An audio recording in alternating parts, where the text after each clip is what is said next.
ಕುಮಾರಸ್ವಾಮಿ ನಿವಾಸಕ್ಕೆ ಆಗಮಿಸಿದ್ದಾರೆ ಸಂಸದ ಕರಡಿ ಸಂಗಣ್ಣ. ಎಚ್.ಡಿ. ಕುಮಾರಸ್ವಾಮಿಯವರ ಆರೋಗ್ಯ ವಿಚಾರಿಸಿದ್ದಾರೆ.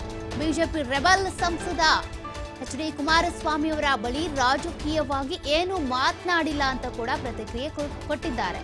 ಕರಡಿ ಸಂಗಣ್ಣ ಅವರು ಟಿಕೆಟ್ ಸಿಕ್ಕಿಲ್ಲ ಅಂತ ಒಂದಷ್ಟು ಅಸಮಾಧಾನಗೊಂಡಿದ್ರಲ್ಲ, ಹಾಗಾಗಿ ಏನಾದರೂ ಅದ್ರ ಬಗ್ಗೆ ಚರ್ಚೆ ಮಾಡಕ್ ಹೋದ್ರ ಅನ್ನುವಂತ ಕುತೂಹಲ ಇತ್ತು. ಆದ್ರೆ ಅವರು ನಾನು ಆರೋಗ್ಯ ವಿಚಾರಿಸೋದಕ್ಕೆ ಬಂದಿದ್ದೇನೆ, ಅವರ ಬಳಿ ಮಾತನಾಡಿದ ಬಳಿಕ ವಿವರವಾಗಿ ಹೇಳ್ತೀನಿ ಅಂತ ಕೂಡ ಹೇಳಿದ್ದಾರೆ. ಟಿಕೆಟ್ ಮಿಸ್ ಆದ ವಿಚಾರವಾಗಿ ನನಗೆ ಇನ್ನೂ ಕೂಡ ಉತ್ತರ ಸಿಕ್ಕಿಲ್ಲ.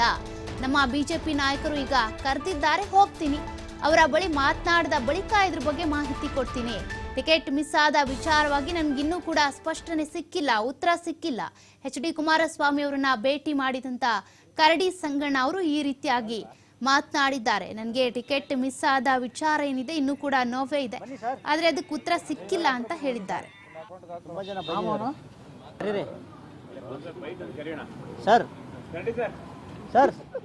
ಚೆನ್ನಾಗಿತ್ತಲ್ಲ, ಕರ್ಟಸಿಗೆ ಅವರಿಗೆ ದೇವರು ದೊಡ್ಡವದಾನ ಅಂತ ಹೇಳಿ ಅವರಿಗೆ ಅವರ ಯೋಗಕ್ಷೇಮ ವಿಚಾರ ಮಾಡಲಿಕ್ಕೆ ಬಂದಿದ್ದರು. ಅವ್ರಿಗೆ ದೇವರು ಇನ್ನೂ ಕೂಡ ಶಕ್ತಿ ಕೊಡಲಿ ಅಂತೇಳಿ ಕೂಡ ಸಂದರ್ಭದಲ್ಲಿ ಹಾರೈಸಿದ್ರು. ಅಲ್ಲಲ್ಲಿ ಈಗ ಕರೆದಿದ್ದಾರೆ ನಮ್ಮ ನಾಯಕರು, 3 ಗಂಟೆ ಪಾರ್ಟಿ ಕಾರ್ಯಾಲಯದಲ್ಲಿ ಕರೆದಿದ್ದಾರೆ. ನಮ್ಮ 8 ಕ್ಷೇತ್ರದ ಜನ ಸೀನಿಯರ್ಸ್ ಬಂದಿದ್ದಾರೆ. ಅವ್ರ ಜೊತೆ ಚರ್ಚೆ ಮಾಡಿ ನಿಮಗೆ ಅದಾದ ನಂತರ ನಿಮಗೆ ಅಲ್ಲ ಆಗ್ರಹ ಈಗಾಗಲೇ ಸ್ಪಷ್ಟಪಡಿಸಿದ್ದೀನಿ. ಯಾವ ಕಾರಣಕ್ಕೆ ನೀವು ಟಿಕೆಟ್ ತಪ್ಪಿಸಿದ್ರಿ, ಅದಕ್ಕೆ ಯಾರು ನಿಮಗೆ ಅಡ್ವೈಸ್ ಮಾಡಿದ್ರು, ಅದರ ಉತ್ತರ ಬೇಕಂತ ಕೇಳಿದ್ದೀನಿ ಅಷ್ಟೇ. ಸಿಗ್ಬೋದು, ಎಲ್ಲರೂ ಸೇರಿದ್ದಾರೆ. ಅವ್ರದ್ದೇನು ರಿಯಾಕ್ಷನ್ ಬರ್ತದೆ, ಏನು ಡಿಸ್ಕಸ್ ಆಗ್ತದೆ ಆಫ್ಟರ್ ನಾನು ನಿಮಗೆ ಮೀಡಿಯಾಕಿದ್ದೀನಿ ಆನ್ಸರ್ ಮಾಡ್ತೀನಿ. ಇಲ್ಲ, ಅವ್ರಿಗೆ ಆಪರೇಷನ್ ಆಗಿತ್ತಲ್ಲ, ಕರ್ಟಸಿಗೆ ಅವರಿಗೆ ದೇವರು ದೊಡ್ಡವದಾನ ಅಂತ ಹೇಳಿ ಅವರಿಗೆ